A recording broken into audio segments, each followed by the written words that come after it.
Big pass இந்த சீசன்ல வந்துட்டு ஆஹ், முதல் முறையா நந்தினி அவங்க வந்துட்டு அவங்களா தானா வெளியேறி போயிட்டாங்க. அது ரீசன் என்னன்னு பார்த்தீங்கன்னா, அவங்களால ரொம்ப டிப்ரெஷன் தாங்க முடியல. எல்லாரும் நம்மளை பத்தி சொல்லிட்டாங்க, என்னால் நடிக்க முடியாது அப்படின்னு சொல்லி கத்துனாங்க ஒவ்வொருத்தரையும். ஸோ அதெல்லாம் பார்த்துட்டு யாருமே எதுவும் எதிர்த்து பேசல, காம்ப்ரமைஸ் பண்ண கூட ட்ரை பண்ணல.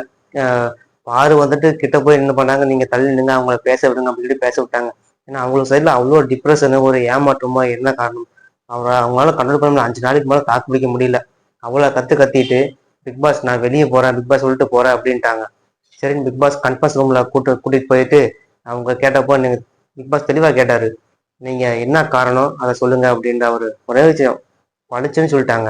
இந்த ரியாலிட்டி ஷோல ரியாலிட்டியே கிடையாது, இது எல்லாமே ஃபேக்கா நடிக்கிறாங்க, இந்த பிக் பாஸே ஒரு பொய்யான இடம் அப்படின்னு பிக் பாஸ் மூஞ்சில் அடிச்ச மாதிரி சொல்லிட்டாங்க.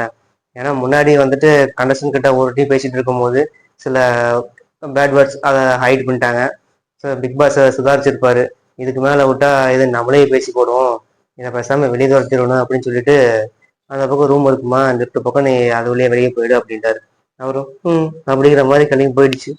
ஒரு 5 நாள் வெளியே போயிட்டாங்க. முதல் நாளா தலை வெளியே போயிட்டாங்க. ஸோ இதனால மற்ற கண்டஸ்டன் வந்துட்டு இவங்க போயிட்டனால கண்டஸ்டன் நமக்கு இந்த வாரம் எவிக்ஷன் கொஞ்சம் இருக்காதோ அப்படி அனௌன்ஸ் பண்ணுவாங்களோ அப்படின்னு எதிர்பார்த்துட்டு இருந்தாங்க. இந்த சூழ்நிலையில அது இருக்குது. அதுக்கு முன்னாடி நம்ம ப்ரோமோ என்னன்னு பார்த்துடலாம்.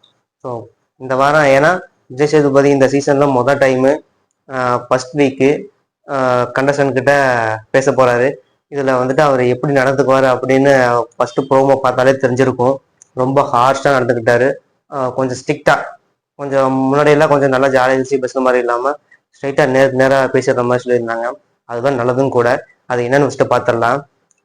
ஃபர்ஸ்ட் எல்லாம் இன்டர்வியூ கொடுங்கன்னு சொல்லும் போது ஒவ்வொருத்தரும் எந்திரிச்சு அவங்க பேர் சொல்லிட்டு இருந்தாங்க.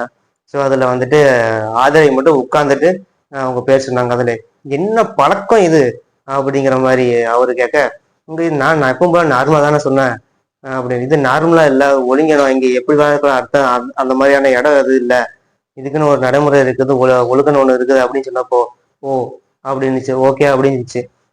விஜய் சேதுபதி என்ன ஓகே அப்படின்னு அவர் பாயிண்ட் கொடுத்தாலும் எடுத்து அடிக்க ஆரம்பிச்சிட்டாரு. ஸோ அதை அவங்க எதிர்பார்த்திருக்க மாட்டாங்க விஜய் சேதுபதி இந்த அளவுக்கு பேசுவாருன்னு. ஸோ எல்லாரும் எந்திரிச்சு பேசுறாங்க, அவங்களும் உட்காந்தே பதில் சொல்லிட்டாங்க. ஏன்னா இது பப்ளிக்ட பேசும்போது வெளியே எல்லாரும் பார்க்கணும், வீட்டுக்குள்ள அவங்களுக்குள்ள நடக்கிறது வேற, இவங்க சண்டே ஆனா விஜய் சேதுபதி கிட்ட எல்லாரும் முன்னாடி ஹாஸ்டிங்ல இது பேசுறது வேற. ஸோ அதனால அப்படி சொல்லியிருக்கலாம். ரெண்டாவது ப்ரோமோ வந்துட்டு கம்ருதீன் அவர் வந்துட்டு பிக் பாஸ்ல 2 ஹவுஸ் செப்பரேட் பண்ணி வச்சிருக்காங்க. ஒவ்வொருத்தையும் ஒவ்வொரு மாதிரியும் பிஹேவ் பண்ணியிருப்பாரு போல. அதனால விஜய் சேதுபதி கண்டுபிடிச்சார், நீங்க பேசுறதே தெரிஞ்சிருச்சு, நீங்க நல்லா பாலிடிக்ஸ் பண்றீங்க அப்படின்னா. அவரு நல்லா மூக்கு அறுத்து போட்ட மாதிரி ஆயிடுச்சு. ஸோ அவரோட எக்ஸ்பிரஷன் அப்படி ஆயிடுச்சு. அவர் எதிர்பார்த்திருக்க மாட்டாரு. நான் எவ்வளவோ ட்ரை பண்ணி பார்த்தேன், இந்த ஆளு பொசுக்குன்னு கண்டுபிடிச்சிட்டாரே அப்படின்னு நினைச்சிருப்பான் கமலுதீன். ஏன்னா அந்த அளவுக்கு அவருக்கு மூக்கு அறுக்கப்பட்ட தருணம் அது. ஸோ இது ப்ரோமோலையும் காட்டிட்டாங்க. அப்புறம் அடுத்த முக்கியமான விஷயம் என்னன்னா, அந்த எவிக்ஷன் இந்த வாரம் கண்டிப்பா இருக்குது. அது யாரா இருக்குன்னு நீங்க நினைக்கிறீங்க கமெண்ட் பண்ணுங்க. சோசியல் மீடியாலாம் இப்போயே வர ஆரம்பிச்சிருச்சு, பிரவீன் காந்தி எவிக்ட் ஆகி வெளியே போயிட்டாரு அப்படின்ட்டு. முதல் முறையா இந்த சீசன்ல ஃபர்ஸ்டா எவிக்ட் ஆகி போற காரணம் குறைஞ்ச ஓட்டு வாங்கினதா சொன்னாங்க. ஸோ அது விஜய் சேதுபதி இன்னும் ஹாஸ்டிங்ல இன்னும் நமக்கு வரல. அது உண்மையிலேயே அவராக தான் இருப்பாரா இல்லை வேற யாராவது தான் இருப்பாங்களா அப்படின்னு நினைக்கிறீங்க, நீங்க கமெண்ட் பண்ணுங்க.